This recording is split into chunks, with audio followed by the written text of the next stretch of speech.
আমি শুরু থেকেই শহীদ পরিবার এবং আহতদের নিয়ে কাজ করতেছি, তাদের সুখে দুঃখে সবসময় পাশে থাকার চেষ্টা করেছি, যে কি হয় না হয়, তাদের কোন দিকে সুবিধা হয় অসুবিধা হয় সেগুলো দেখার চেষ্টা করেছি। ফলস্বরূপ আমার কি হয়েছে, আমার অগণিত শত্রু জন্মেছে। কারণ কি, আমি শহীদ পরিবারের পক্ষে আছি, আমি জুলাইয়ের পক্ষের শক্তি। এই হচ্ছে আমার অপরাধ। তো এই স্বাধীন বাংলা সুপার মার্কেট কর্তৃপক্ষ গত 4ই আগস্ট মিরপুর ফ্যাসিস্ট মুক্ত দিবসে ঘোষণা দেয় অসহায় অসচ্ছল 5জন শহীদ পরিবারের মাঝে 5টি দোকান বরাদ্দ দেবে। আমরা সেটাকে সাধুবাদ জানাই। তার পরিপ্রেক্ষিতে 19শে আগস্ট মার্কেট কর্তৃপক্ষ যে 4জন মালিক, 4জনের 3জন ছিলেন, তারা থেকে আমাদের এই শহীদ পরিবারের কাছে দলিল হস্তান্তর করে এবং তারা বলেন 25শে আগস্ট দোকানের পজিশন বুঝিয়ে দেবে। এই ছিল কথা। কিন্তু 19 আগস্টের পর থেকেই শহীদ পরিবারগুলো নানাভাবে হুমকি পাচ্ছে। যেমন মনিরুজ্জামান ভাইয়ের স্ত্রীকে, তানবিয়াপুকে অ্যাসিড মারার হুমকি দেওয়া হয়েছে, হত্যার হুমকি আছে। শহীদ আনোয়ার হোসেন পাটোয়ারি ভাই আব্দুল্লাহ মারুফ পাটোয়ারিকে হত্যার হুমকি দেওয়া হয়েছে। শহীদ সিবাত হোসেন ভাইয়ের পিতা কামাল হাওলাদারকে হুমকি দেওয়া হয়েছে।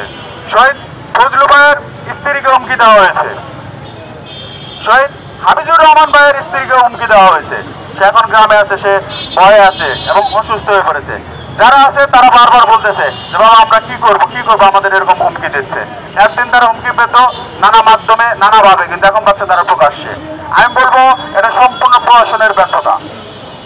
আমি আপনাদের একটা কথা স্পষ্ট বলতে চাই যে এই জুলাই শহীদ পরিবারের পক্ষে কেউ থাকুক বা না থাকুক, I am the last person যে তাদের বিরুদ্ধে কেউ হুমকি দিলে, তাদেরকে অন্য কিছু করলে আমি এর প্রতিবাদ করবো ইনশাল্লাহ।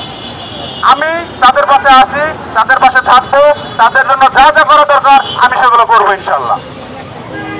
আমি তাদের জন্য, তারা যখন আমাকে বিষয়টা শেয়ার করলো, তারা আমাকে মেসেজ দিল, আমি সাংবাদিক ভাই সহ যারা আছে অনেককেই জানিয়েছি, ভাই এইভাবে শহীদ পরিবারকে হুমকি দিচ্ছে। যখন দেখলাম না সবাইকেই দিচ্ছে, বেছে বেছে দিচ্ছে, যারা দোকান বরাদ্দ পেলো তাদের বেছে বেছে দিচ্ছে, তখন আমরা আর বসে থাকলাম না। তারা থানা অভিযোগ করেছে।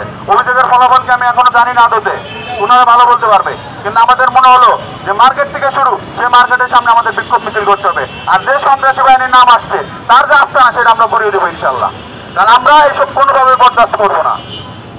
শহীদ পরিবার আমাদের অহংকার, তারা আমাদের অস্তিত্ব, তারা আমাদের আশার ভরসা, আমাদের প্রেরণা।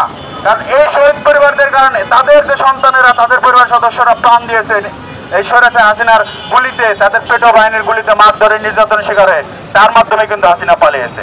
হাসিনা কিন্তু আমার আপনার শুধু গলার স্বরে পালিয়েছে, এই লাশের উপর দিয়ে এসে পালিয়েছে। লাশের ওজন এত ছিল যে শেখ হাসিনার গতি আর সেটা ওজন নিতে পারে নাই। তার ফলস্বরূপ শেখ হাসিনা পালাতে বাধ্য হয়েছে। তাহলে কি তারা তো রাষ্ট্রীয় বীর? আপনি দেখেন সেই 71 সালে মুক্তিযুদ্ধ, যেখান থেকে বাংলাদেশের সৃষ্টি সূচনা, সেই মুক্তিযুদ্ধে যারা ছিল তারা এখনো ভাতা পেয়ে যাচ্ছে, তারা সুবিধা পেয়ে যাচ্ছে, তারা রাষ্ট্রীয় সম্মান পেয়ে যাচ্ছে। তখনও কিন্তু দেশভাগের বিষয় ছিল, বিশাল বিষয় ছিল, ভাষা নিয়ে কথা ছিল। আর 24 কিন্তু স্বৈরাচারের বিরুদ্ধে ছিল। যারা শহীদ হলো তাদের নিরাপত্তা যে রাষ্ট্র দিতে না পারে সেক্ষেত্রে রাষ্ট্র ব্যর্থ। কিন্তু আমরা যারা 24-এর জুলাই যোদ্ধা আছি, আমরা সেখানে নিজেদের ব্যর্থ প্রমাণ করবো না। সে ব্যর্থ প্রমাণ যাতে না হয় তার জন্য কিন্তু আমরা বিক্ষোভ মিছিলের ডাক দিয়েছি। আমরা তাদের পাশে আছি, তাদের পাশে সবসময় থাকবো ইনশাল্লাহ। তো এই মুহূর্তে আমি মার্কেট